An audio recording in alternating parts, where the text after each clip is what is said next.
For my project, we're going to be looking at fast Fourier transforms and the FFT Matlab function. A fast Fourier transform is a discrete Fourier transform that uses algorithms to reduce the calculation time.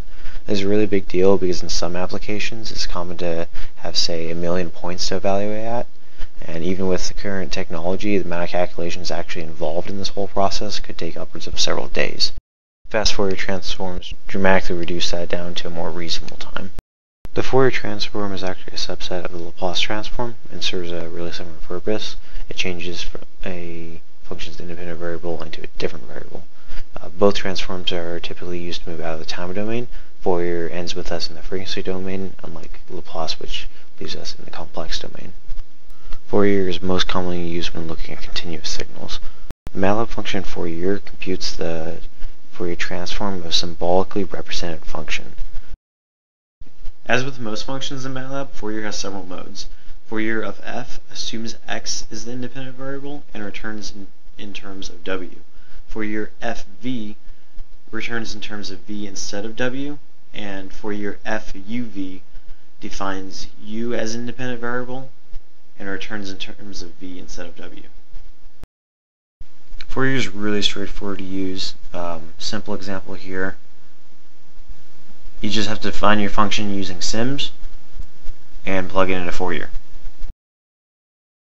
Now we can get into our fast Fourier transforms. When finding a discrete Fourier transform in Matlab, we're going to be using a vector of points to evaluate the transform and later plotting those points for a visual representation of the sinusoids that comprise that signal.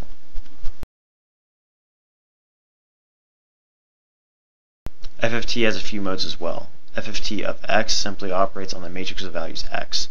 FFT xn is the same as before, except n specifies the number of points in FFT. Normally defaults to the size of x, and you never want n to be smaller than x. FFT x in dimension is used when x is a multidimensional matrix and you want to specify the dimension which to operate on. Okay, now let's get into an example of actually using the FFT function here.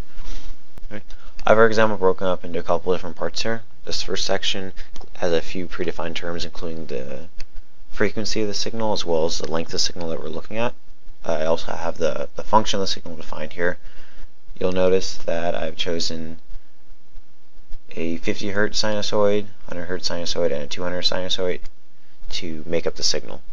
Also, we're just going to plot the signal that we get kind of a visual idea of what the signal actually looks like.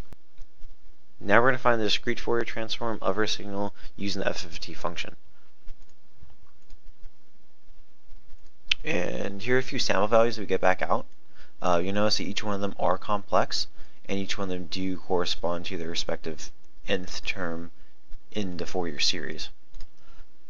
Because they are complex, when we plot them, they are plotted in the complex plane, so you get this sort of radial display.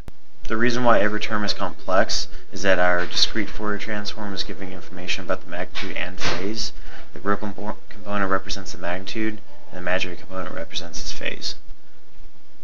To get our data in a form which will illustrate what sinusoids are comprising our signal, we'll be using the ABS function in Matlab. And after we do that, then we replot it, and we get just what we're looking for. You can see on this graph, it clearly shows that the frequency of each of the sinusoids is 50, 100, and 200. You will notice that this plot is mirrored about the center. The reason for that is we use real data, and when you take a discrete Fourier transform with real data, it ends up plotting the positive frequencies and the negative frequencies. And that's why we have these three peaks on this side. If we had used complex data originally, these peaks on this side would not be present. It would only be our the sinusoids that we plugged in originally. It's also worth noting that the original signal we made was very clean. You can expect most signals to have some amount of noise to them. This is an example of our same signal with a little noise added.